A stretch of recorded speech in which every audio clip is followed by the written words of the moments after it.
है उसे कैसे हम प्रमाणित करें। पर पिता का ये पुत्र है तो उसमें कुछ गुण मिलते होंगे, स्वभाव मिलता होगा, तो पहचाना जा सकता है कि तुम अमुक के लड़के हो क्या। बोले कैसे पहचाना। बोले कुछ स्वभाव मिलता है।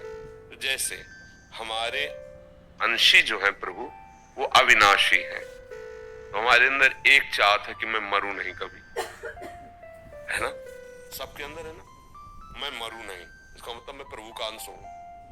दूसरी बात, हमारे प्रभु आनंद राशि है, हमारे अंदर ये चाहत है कि मुझे कभी दुख न मिले, सदैव आनंद नहीं आनंद है ना, चाहत सबके अंदर, तो हम है ना प्रभु के अंश।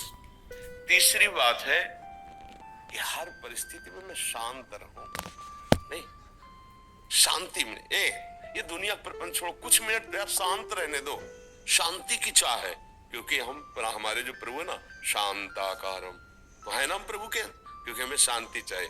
चौथी बात, हम सबसे बड़े बनना चाहते हैं, नहीं बनना चाहते। विद्वान तो सबसे बड़े विद्वान, पहलवान तो सबसे बड़े पहलवान, और चोर तो सबसे बड़े चोर, हिंसक तो सबसे बड़े हिंसक, मतलब जो जहां है वो सबसे बड़ा बनना चाहता है। क्यों? क्योंकि सबसे बड़ा जो है उसका वो बच्चा है प्रभु का, अजय अविनाशी अद्वितीय, उसी का वो अंश है, इसलिए उसके अंदर आता है मैं सब पर विजय पाऊं, जिस डिपार्टमेंट में हूं जाऊं, सबसे बड़ा बन जाऊं।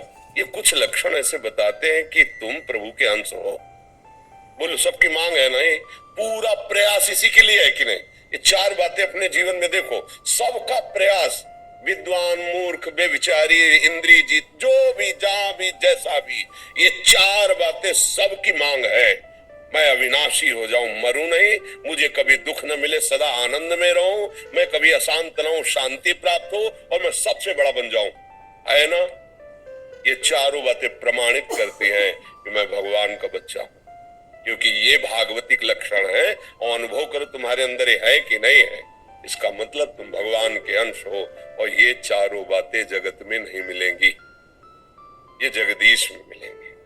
जगत में तुम चाहे जितने बड़े बन जाओ, तुम्हारे बाप कोई न कोई है किसी भी डिपार्टमेंट में, कहीं भी आपकी पहुंच नहीं, लेकिन आपसे बढ़कर है, विद्या में तो, गुण में तो, बल में तो, क्योंकि वो अनंत है, इसलिए खोजते चले जाओगे तो एक महाबलशाली मिलेगा जिसके बल के आगे किसी का बल नहीं।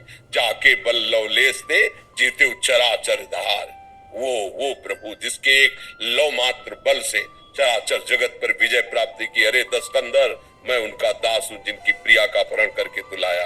वो महाबल, वो महाज्ञान समुद्र, वो महारूप समुद्र, जो भी जैसे भी, हमारा परम लक्ष्य है भगवान की प्राप्ति।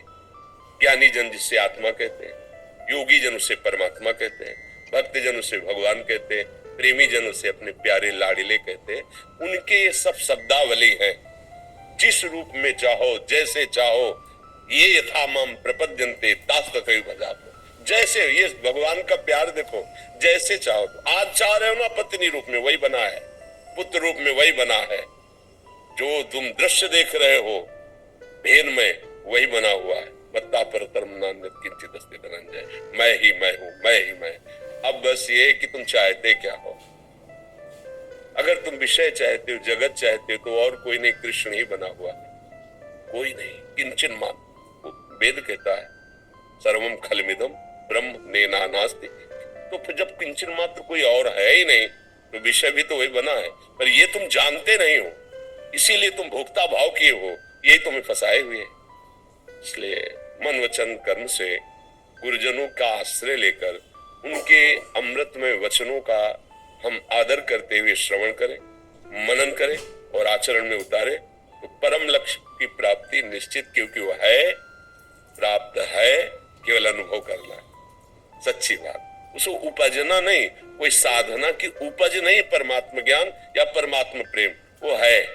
जैसे प्रेम है, वही प्रेम हमारा देह में है, देह संबंधियों में है, भोगों में है। भगवान का प्रेम कैसे जागृत होता है? सबकी ममता ताग बटोरी, मम पद मन बांध बटोरी, वही प्रेम है ना। वही बिखर गया असत में तो राग कहा गया, मोह कहा गया, आसक्ति कही गई, लेकिन वही समिट गया प्रभु की तरफ तो अनुराग कहा गया, प्रेम कहा गया।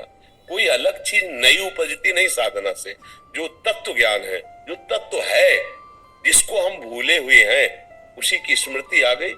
नष्टो मोहा स्मृति लब्धा। प्रसाद कोई नई चीज तो नहीं हुई ना, पूरी गीता सुनने के बाद कोई नई चीज उपजी क्या?